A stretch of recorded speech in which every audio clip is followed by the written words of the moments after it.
चैतन्य चैतन्य चैतन्य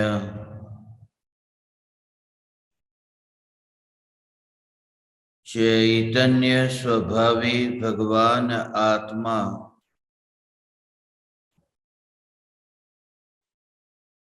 अनादि अनंत शुद्ध चैतन्य मात्र है।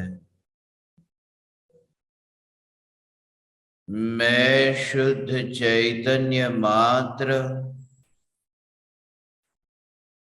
ज्ञान मात्र,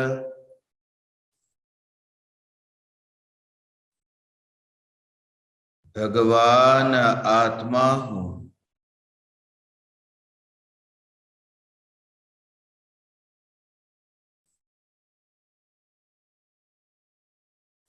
अनंत गुणाधिपति, एक ज्ञायक देव हूं।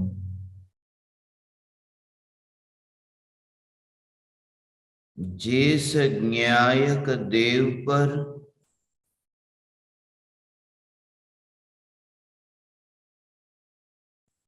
देह रूपी राख की दीवार के परमाणुओं की परत तो है ही नहीं, जिस ज्ञायक देव पर विकारी भावों की परत तो है ही नहीं, जिस ज्ञायक देव पर परिणाम की भी परत नहीं,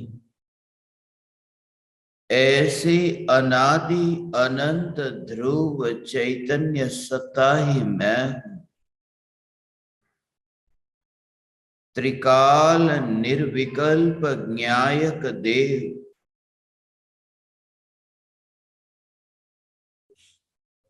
जिस ज्ञान की सत्ता में विकल्प नहीं, जिस ज्ञान के पास कोई विकल्प नहीं, जिसने आज तक किसी भी परमाणु से अपना परिचय बनाया नहीं, जिसकी आज तक किसी परमाणु से मुलाकात हुई नहीं,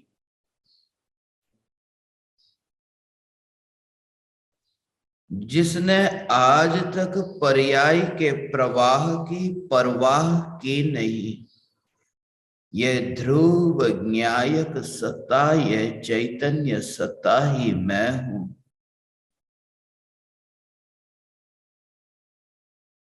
न्यायक में ऐसा अभेदपना स्थापित हो, मगर ये विकल्प न्यायक में से उत्पन्न नहीं हुआ। आत्मानुभूति के जन्म का विकल्प भी जिस द्रव्य में से जन्म नहीं लेता,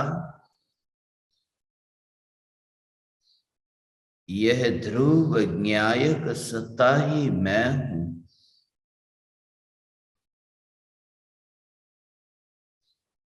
जो न जन्म लेता है, जो न जन्म देता है,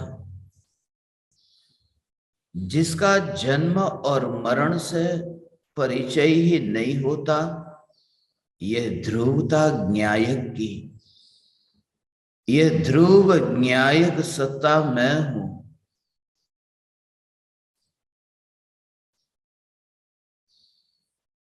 काल के बहते प्रवाह में, जिसमें एक समय के लिए भी कोई नयापन न आया, कुछ नया हो तो कुछ पुराना भी हो, मैं यह चैतन्य सत्ता जिसमें न तो कोई नयापन न तो कोई पुरानापन,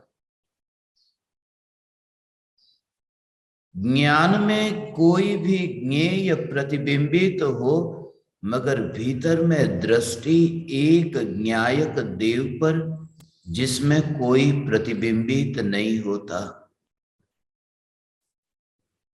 ज्ञान जगत के किसी भी पदार्थ को जाने, मगर जानने रूप परिणमित वह ज्ञान की अवस्था, वह अवस्था ध्रुव ज्ञायक देव से रिश्ता नहीं रखती। यह ध्रुव ज्ञायक देव मैं हूं।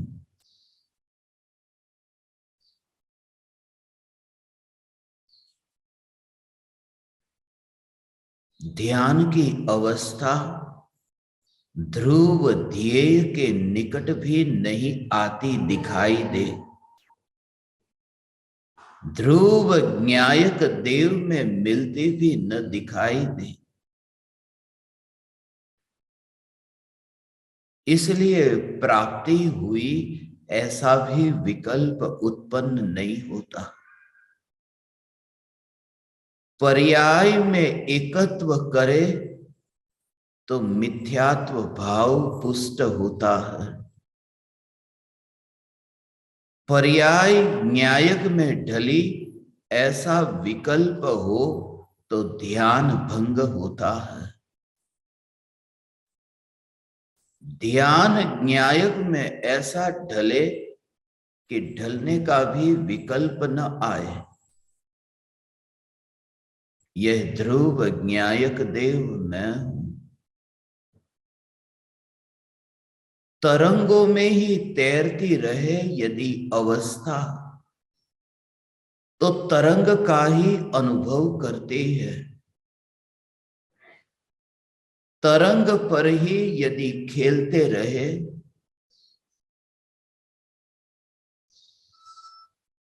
तो सागर की गहराई में जो शांत स्वरूप है उस स्वरूप की अनुभूति से वंचित रहते हैं। फिर भी नाता टूटा रहे, नाता टूटा रहे कि जो ध्यान कितना भी स्वरूप सन्मुख जाए, मगर स्वरूप से ही ऐसी तन्मयता की ये स्वरूप मैं हूं। एक भी परमाणु को पैदा न करने वाला, एक भी परमाणु को नष्ट न करने वाला, क्योंकि यह विश्व अनादि अनंत है। प्रत्येक परमाणु अनादि अनंत है। देह के परमाणु का भी जन्म नहीं होता। देह के परमाणु वे भी भूतकाल में सत्ता स्वरूप थे। जो परमाणु कभी माता पिता के परमाणु कहे जाते थे, वे ही परमाणु पुत्र के परमाणु कहे जाते हैं। परमाणु का जन्म नहीं हुआ, परमाणु पर किसी और की मोहर लग गई। परमाणु तक का जन्म नहीं होता तो मैं तो परमात्मा हूं, जिसका जन्म कैसा। मैं ध्रुव चैतन्य सत्ता मात्र भगवान आत्मा हूं।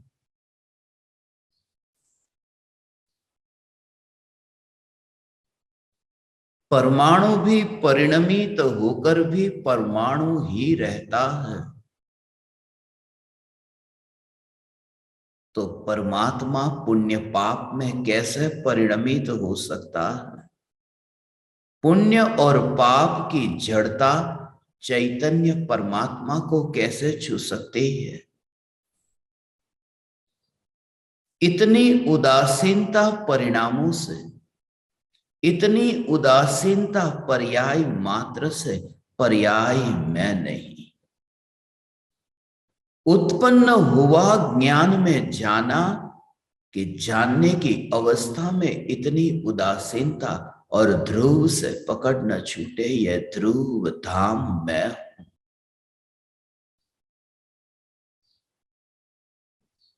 फिर संयोग और वियोग, फिर संयोगी भाव और दुख के भाव। फिर आकुलता व्याकुलता, फिर बुद्धि चित्त अहंकार,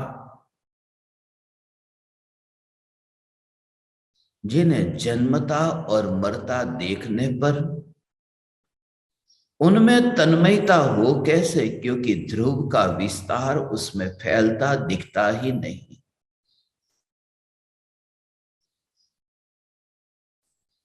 एकावतारी की अवतार भूमि, यह तो मिट्टी की भूमि है। मिट्टी की भूमि पर मिट्टी का अनावरण होना, उसमें चैतन्य परमात्मा का क्या संबंध?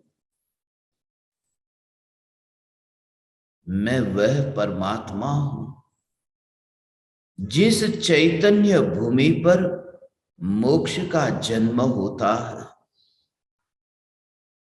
जिस चैतन्य भूमि पर मोक्ष का संबंध होता है, मगर भूमि का मोक्ष के साथ संबंध नहीं हो जाता।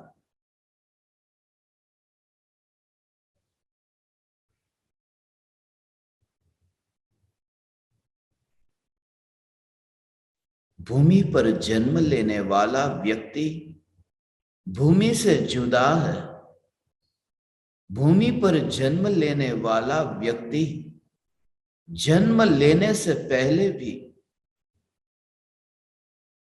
भले ही इस भूमि पर नहीं था, मगर भूमि थी, क्योंकि भूमि जन्म लेने वाले के गुलाम नहीं होती। मोक्ष की अवस्था का जन्म होता है, मोक्ष का जन्म होता है, मगर मोक्ष का जन्म जहां होता है वह तो मोक्ष के जन्म से पहले भी था। यह चैतन्य तत्व, यह चैतन्य भूमि मोक्ष के जन्म के पूर्व भी थी। ऐसे चैतन्य भूमि की रुचि कि अनंत संतानें पैदा हो, अनंत संतानें नष्ट हो, उत्पाद और व्यय की परंपरा चले, मगर वे संतान चैतन्य भूमि को छूती हुई न दिखाई दे। जैसे भूमि को छुए बिना आकाश में ही बालक का जन्म हुआ हो। मैं वह ध्रुव चैतन्य भूमि हूं जिसकी स्पर्शना भी नहीं होती, ऐसी मोक्ष की पर्याय, अनंत पर्याय मुक्ति की जिस ध्रुव को छूती नहीं, ये ध्रुव धाम मैं हूं।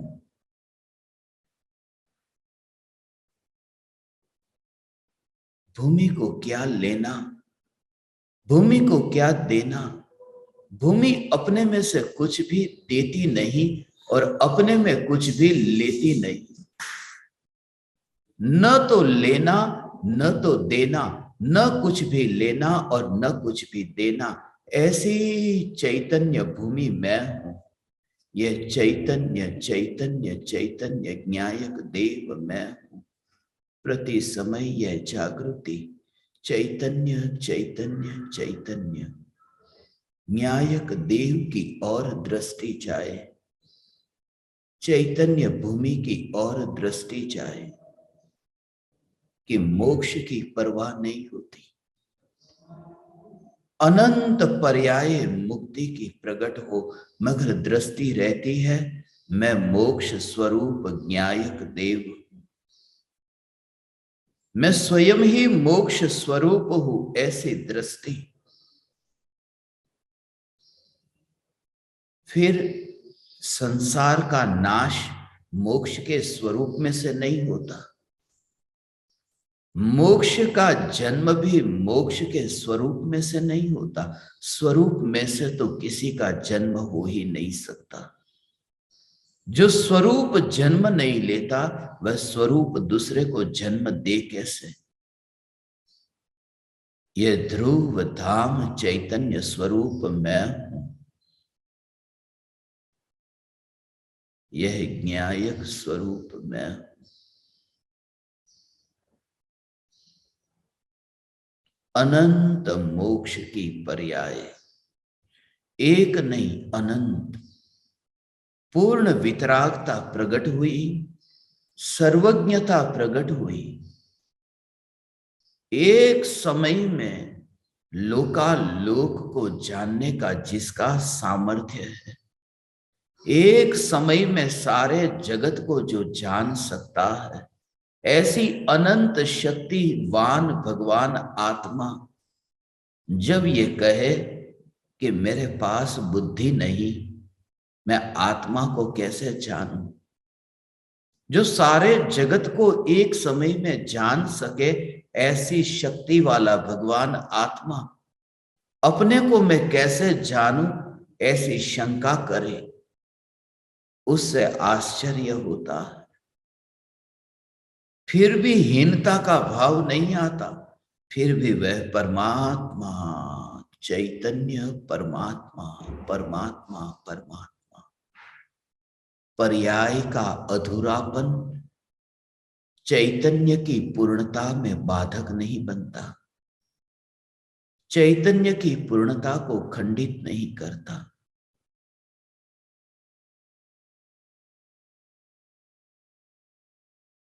देह के बिखरने से पूर्व ही न बिखरती हुई चैतन्य सत्ता को देखना, मोक्ष होने से पहले स्वयं को मोक्ष स्वरूप देखना,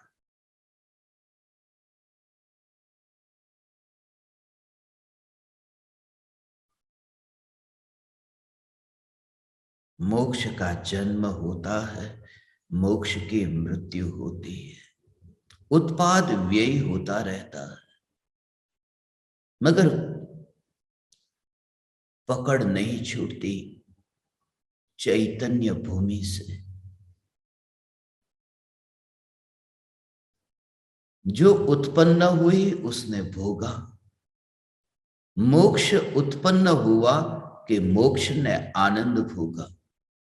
मुक्ति की अवस्था जन्म लेती है और अतीन्द्रिय आनंद का भोग होता है, मगर मैं भोगूंगा उसकी और दृष्टि नहीं करना, मैं भोगूंगा ऐसा ख्याल भी न आए। मैं तो वह हूं जो सत्ता मात्र हूं, जिसकी जीभ पर गुड़ जाए वह व्यक्ति गुड़ को भोगे, मगर गुड़ किसको भोगे? वह है ऐसा मैं आनंद स्वरूप चैतन्य परमात्मा हूं, जो भोगता नहीं, जो मैं आनंद स्वरूप चैतन्य परमात्मा हूं।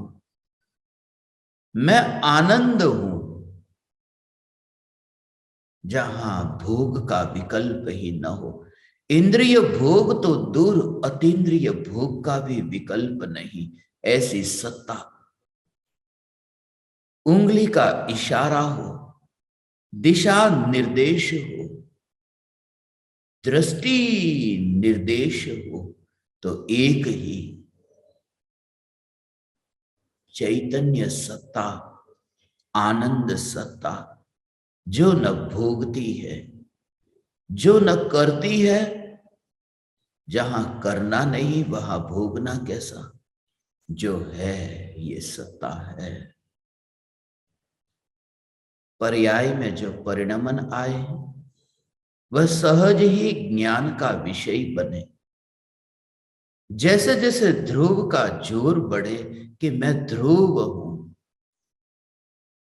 ये ख्याल ही छूट जाए कि मेरा मोक्ष होगा, क्योंकि ध्रुव ही दृष्टि में आए और जो त्रिकाल मुक्त दिखाई दे, फिर होगा वाला विकल्प भी उत्पन्न नहीं होगा। मेरा मोक्ष होगा यह विकल्प भी उत्पन्न नहीं होगा।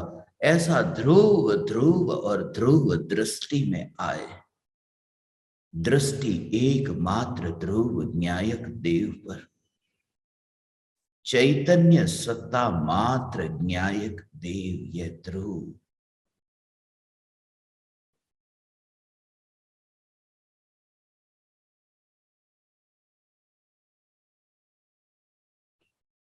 जाने परमाणु अनजाने हो, मोक्ष जानने में आता है।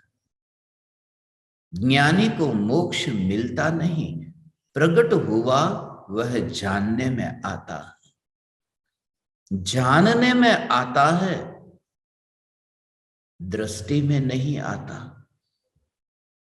दृष्टि में ध्रुव रहता है। आनंद का भोग होता है, मगर भोग प्रकट होने वाले मोक्ष को देख करके नहीं, त्रिकाल मोक्ष स्वरूप चैतन्य को देख करके। मैं एक हूं जिसमें से दूसरा जन्म ले कैसे? जो सत्ता एक है, दूसरा जन्म ले कैसे? जहां कोई दूसरा है ही नहीं, जन्म ले कैसे? मैं एक हूं। मैं एक हूं जहां कोई पराया है ही नहीं, तो मलिनता हो कैसे? जब दूध अकेला है और पानी है ही नहीं, तो दूध में मिश्रण हो कैसे? जब व्यक्ति ब्रह्मचारी है और कोई पराई नहीं, तब फिर बालक का जन्म हो कैसे?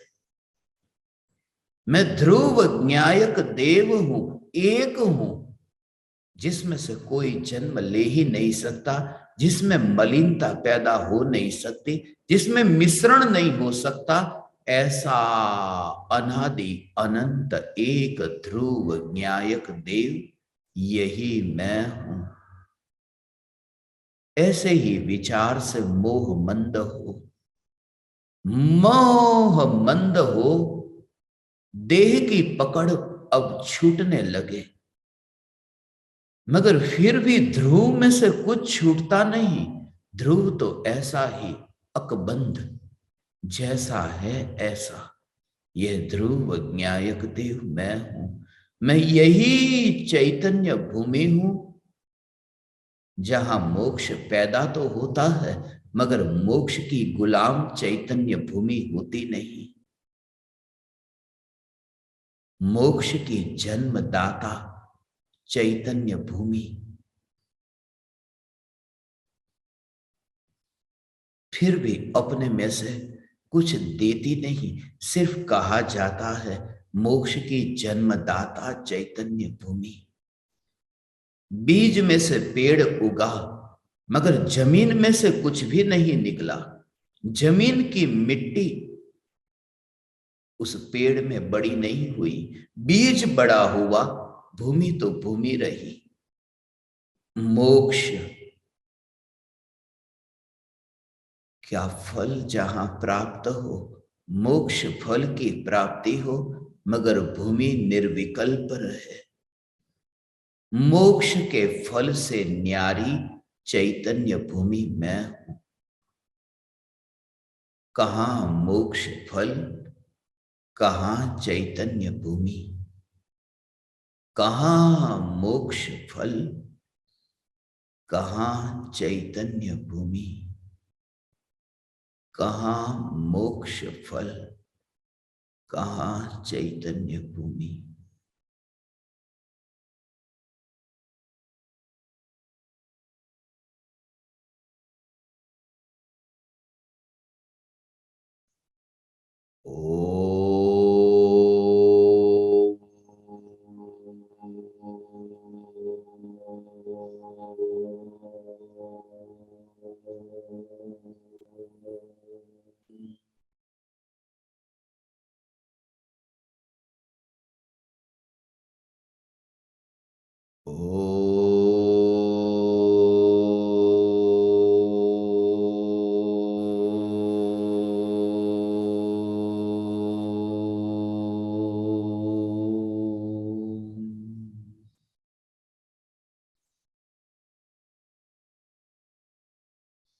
ओ